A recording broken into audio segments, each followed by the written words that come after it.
In the border region between North and South Sudan, dictator Omar Bashir's forces are waging war against Christians and black Africans.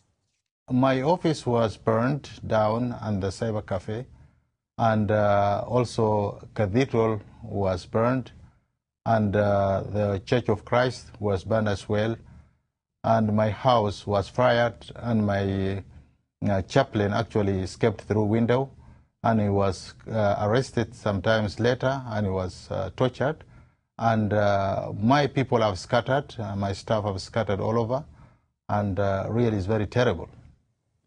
That is Bishop Ndudu El-Now of the Episcopal Church of Sudan. And as you just heard, his church and home have been destroyed and his flock scattered. It's happening in the town of Kadugli in the Nuba Mountains. It's an oil-rich area of northern Sudan. This week, North Sudan's aircraft and ground troops attacked the city. Dozens are dead and some 60,000 have fled their homes. El-Now says the North wants to grab the oil and destroy the religious and ethnic populations there. The Arabs, they're dominating the power, and they don't want Christians, they want Sharia law, which is not actually for the Christians. And because the Christians, most of the Christians are black, that's why they target them.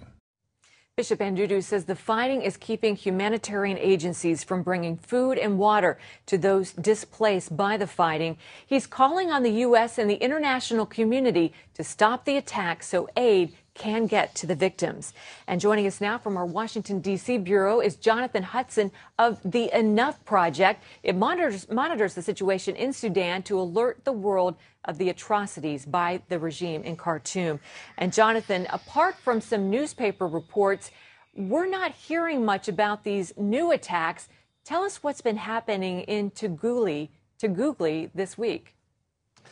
Well, the Sudan armed forces have been using Russian-made Antonov planes to bomb civilians there.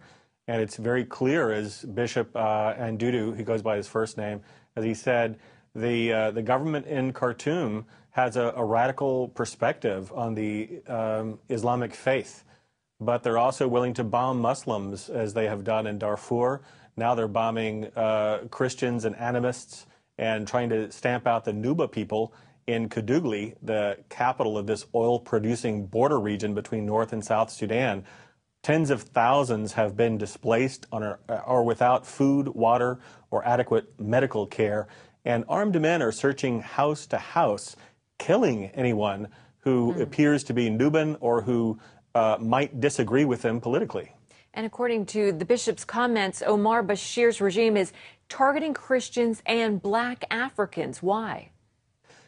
Well, the bishop has told me that some Muslims and Arabs view him as inferior because he's black and a Christian, but he also chairs the Interfaith and Ecumenical Outreach Committee for the state of South Kordofan on behalf of the Anglican Church. And he says, you know, here in the Nuba Mountains, Muslims and Christians intermarry, so they're showing how to live together peaceably if they were just left alone by this radical regime in Khartoum.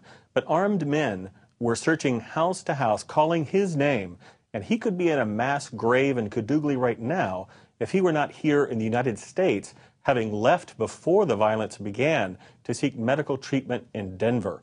He brings a powerful message of peace and reconciliation, saying that although the Khartoum regime is pursuing a policy of ethnic cleansing and genocide, it is possible that one day Arabs, Muslims, Christians, animists could learn to live together in peace as they have before in the Nuba Mountains.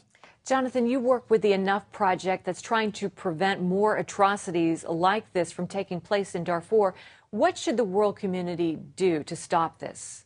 What you could do right now yourself is pick up the phone, call the White House, 202-456-1111.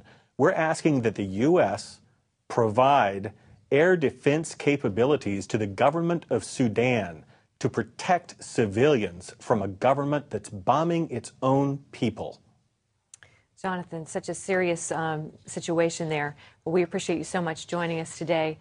Thanks for keeping us up to date. Thank you. And we put together some links to groups that are working in Sudan. You can find them on our website, cwnews.org. You can also find a number to the White House.